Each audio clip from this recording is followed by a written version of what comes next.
Mesdames, messieurs, j'espère que vous allez tous très bien. On se retrouve aujourd'hui pour la nouvelle vidéo critique de l'épisode 3 de Daredevil Born Again qui est maintenant disponible. Je vous rappelle que dès demain, vous aurez la réaction à l'épisode 2 et à l'épisode 3 parce que normalement, je devais sortir l'épisode 2 la semaine dernière, j'ai pas eu le temps. Donc demain, vous avez la réaction à l'épisode 2 et 3 en même temps, donc ça va être plutôt cool. Aujourd'hui, on s'intéresse donc à l'épisode 3 de Daredevil Born Again. Je vous précise évidemment que si vous n'avez pas vu l'épisode, je vous conseille tout de suite de quitter cette vidéo parce qu'on va en parler avec des spoilers. Voilà, je considère qu'on ne peut pas parler d'un épisode qui dure en plus 40 minutes sans spoiler ce qui est à l'intérieur. Il y a trop peu de choses à dire sinon, donc voilà, allez voir l'épisode et revenez après pour découvrir cette critique. Bref, je vous notifie aussi qu'il y a le fond vert derrière, mais ça va changer, tout simplement parce que je compte se construire un autre décor. Il faut savoir que voilà, j'ai deux décors, j'en ai un chez moi et un dans mon appartement, et donc bah voilà, il y a un fond vert pour le moment, mais ça va changer parce qu'il y a un décor qui arrive, et voilà, vous le verrez, il arrivera très bientôt, mais en attendant je préfère garder ce fond vert. Il y a de nouveaux éclairages aussi qui sont arrivés, mais voilà, on va se faire kiffer, et vous allez voir, on va avoir un très beau décor prochainement, donc il y en aura deux sur la chaîne.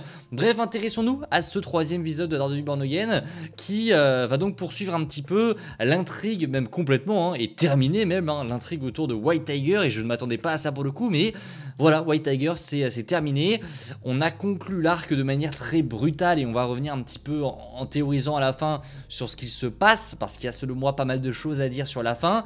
Mais voilà, avant, qu'est-ce que j'ai pensé de l'épisode? Je trouve que c'est un épisode plutôt sympa, voilà, c'est dans la continuité de ce qu'on a vu dans les deux premiers épisodes selon moi. C'est pas exceptionnel non plus, on est peut-être sur le... Alors je préfère celui-ci à l'épisode 2 parce que tout l'objectif de cet épisode, c'est un épisode qui va te montrer du coup le procès de Hector Ayala, qui est très cool. D'ailleurs, je continue de le dire, mais l'acteur qui malheureusement n'est plus de ce monde, voilà, c'est triste, mais je trouve incroyable dans le rôle. Je le dis dans ma réaction, mais il est ultra charismatique et vraiment j'aurais adoré le voir davantage. Malheureusement, ce ne sera pas le cas pour ceux qui ont vu l'épisode, vous le savez, mais voilà, un épisode qui est dédié au procès de Hector, et j'ai trouvé ça très sympa. J'avais hâte de voir justement comment est-ce que la série allait un petit peu traiter du côté un petit peu tribunal, procès, avocat de Matt Murdock. Et je trouve que là, dans cet épisode, on remplit le contrat à merveille et on a un procès qui est vraiment très sympa. C'est pas, selon moi, il n'y a pas autant de tension que dans la série Netflix, mais encore une fois, c'est différent. C'est un personnage auquel on s'est attaché, je trouve, qui est plutôt sympa et attachant de base. Donc en soi, c'était pas très compliqué, mais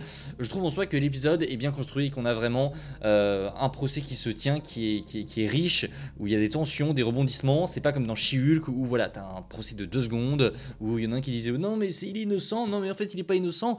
Là voilà, on a les preuves qui sont apportées, il y a des témoins qui servent à l'intrigue et qui vont appuyer certaines choses. Bref, c'est ce qui faisait la réussite de ces passages dans la série Netflix. Là je trouve que c'est extrêmement bien retranscrit dans cette nouvelle série Disney+.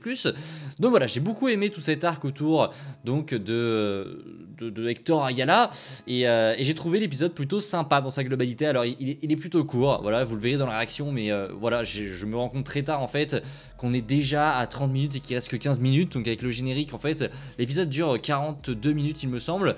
Donc tu passes le previously, il te reste 39 minutes, tu passes le générique de fin qui fait 6 minutes, il te reste 33 minutes. Donc voilà, ça te fait un épisode de 30 minutes en général. Donc c'est pas dingue, t'as l'intro en plus qui dure je crois quasiment 1 minute. Ouais, t'as un épisode de 30 minutes, ce qui n'est pas vraiment... Enfin, j'aurais aimé en voir un petit peu plus. Voilà, l'épisode en soi est intéressant. On est évidemment sur un épisode qui aurait mérité selon moi beaucoup plus de choses, notamment autour de Fisk et autour de Daredevil. Alors moi, voilà, si je devais reprocher quelque chose à la série, c'est que je pense qu'elle va un petit peu traîner sur certaines choses, notamment Daredevil. Daredevil, on le sait, il va revenir, mais j'aimerais qu'il revienne vraiment. Parce que là, c'est drôle, on l'a pas vu pendant l'épisode 2, on l'a pas vu dans l'épisode 3. Maintenant, faut qu'on commence à nous montrer que Matt va revenir. Parce que j'ai l'impression qu'on ne te l'introduit pas et que ça va revenir d'un coup, ou sinon c'est que ça va arriver dans dans plusieurs épisodes encore. Je sais pas quand est-ce qu'il compte le faire revenir, mais il s'agirait qu'il revienne à un moment donné. Non pas que c'est pas intéressant quand il est Matt Murdock, mais qu'à un moment donné, les gens vont râler. Donc voilà, c'est pas... Voilà, j'aurais aimé qu'on ait un petit peu plus de développement à ce niveau-là dans l'épisode, pas forcément qu'il redevienne Daredevil dans cet épisode 3, mais qu'on commence à t'introduire des choses dedans qui te fassent comprendre qu'à un moment donné, il va revenir. Là, il n'y a rien sur lui. De même pour Fisk. Fisk, ce qui est très intéressant, c'est qu'on voit vraiment que il y a une séparation avec sa femme qui s'est créée suite au fait qu'il aux événements, je crois, qu'il y a eu dans Echo et Hawkeye. Je crois que c'est ça, en gros, c'est son excuse, parce que vous savez qu'il a disparu, en gros, et que c'est Madame Fisk, Vanessa, qui a tout géré en son absence, et donc c'est ça qui a créé cette séparation entre les deux. C'est un petit peu exploré davantage dans cet épisode, mais encore une fois, j'aurais aimé qu'on aille plus loin avec Fisk et qu'on te montre davantage de choses, qu'on fasse avancer son intrigue. Voilà, c'est pas fait. J'aurais aimé qu'on voit Muse aussi, ça n'a pas été le cas. Donc vous voyez, en fait, ces trois choses-là, le fait qu'on t'introduise de nouveau que Daredevil va bientôt revenir, le fait qu'on continue l'arc de Fisk en tant que maire qui veut interdire les héros à New York, c'est très rapidement évoqué, et on voit qu'il a le seum en fait quand Hector a remporté son procès. On voit que ça lui plaît pas du tout, mais en soi, enfin voilà, il fait rien du tout, enfin rien à part à la fin. Et donc on a Muse. Tu mets ces trois choses-là, t'as un épisode bien plus complet selon moi, qui tease encore plus de choses pour la suite. Et là, t'as un épisode de 45 minutes sans les génériques. Et j'aurais trouvé ça un petit peu plus cool. Donc voilà, il manque peut-être 2-3 trucs dans l'épisode qui font que voilà, il est peut-être un petit peu creux. Il se passe un truc et on va un peu nulle part ailleurs. C'est le seul reproche que je pourrais faire. En soi, l'intrigue qui est vraiment montrée dans cet épisode est très intéressante. Hector Yala est très touchant et j'ai vraiment aimé le suivre.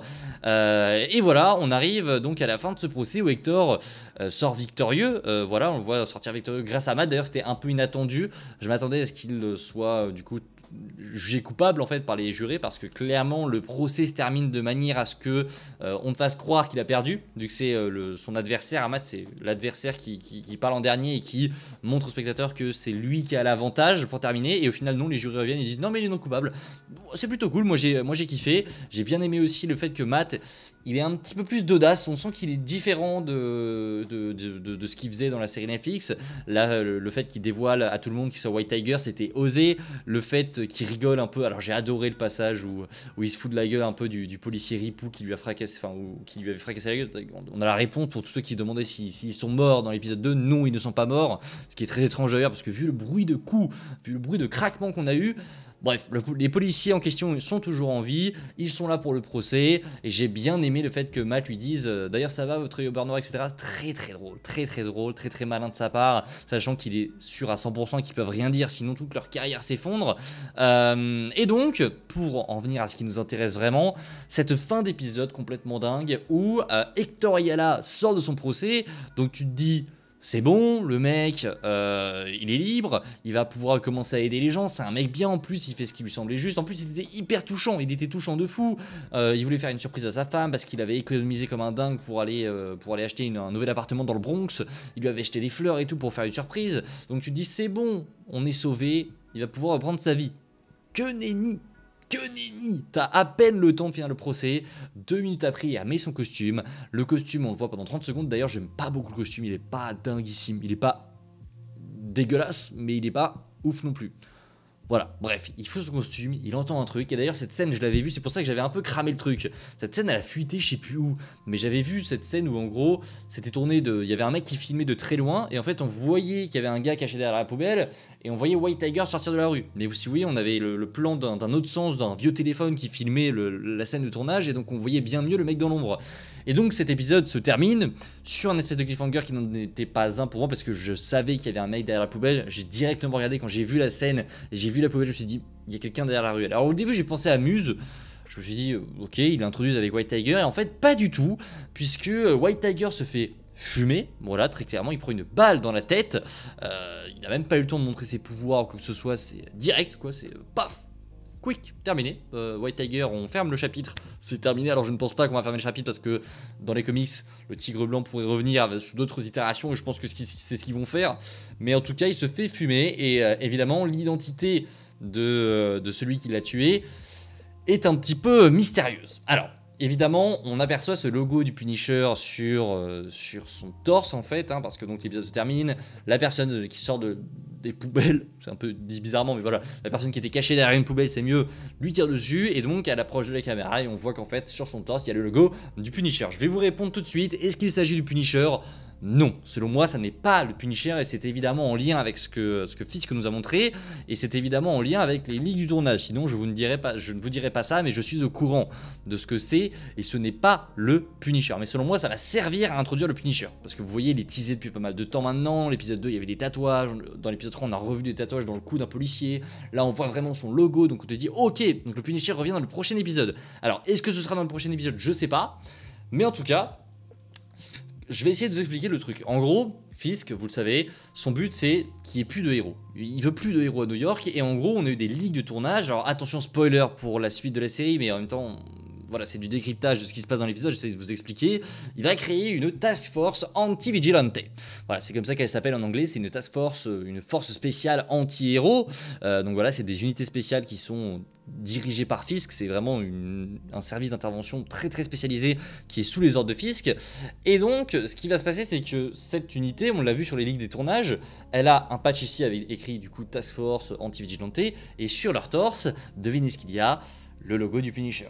Il y a le logo du Punisher, donc voilà, à mon avis ça n'est pas Frank Castle, ça n'est pas le Punisher, c'est juste que Fisk, il a vu qu'Hector Ayala, il avait réussi, il s'est dit je vais passer un petit coup de fil à ma nouvelle task force, je pense pas que la task force va être officialisée comme travaillant pour Fisk, je pense vraiment que ça va être une espèce d'unité secrète etc, qui travaille un petit peu dans l'ombre et qui bosse pour Fisk en secret, mais en gros je pense vraiment qu'il s'agit de la task force de Wilson Fisk qui a été engagée cette fois-ci pour éliminer Hector Ayala, et on veut te faire croire que c'est le Punisher. Évidemment c'est normal de croire que c'est le Punisher, mais ça n'est pas lui selon moi, et c'est d'ailleurs comme ça à mon avis que Matt va aller voir le Punisher, parce qu'il va donc enquêter sur la mort d'Hector Ayala, qui va sûrement découvrir que le mec qui l'a tué avait le logo du Punisher, et donc il va aller voir Frank Castle en lui disant frérot, est-ce que c'est toi qui as tué Hector Ayala? C'est évident que ça va se passer comme ça, il va l'accuser lui, et en fait, tout l'épisode avec le Punisher va être une démonstration pour lui montrer que non, que la Task Force est en route et qu'ils vont essayer de les tuer parce que eux aussi ce sont des héros.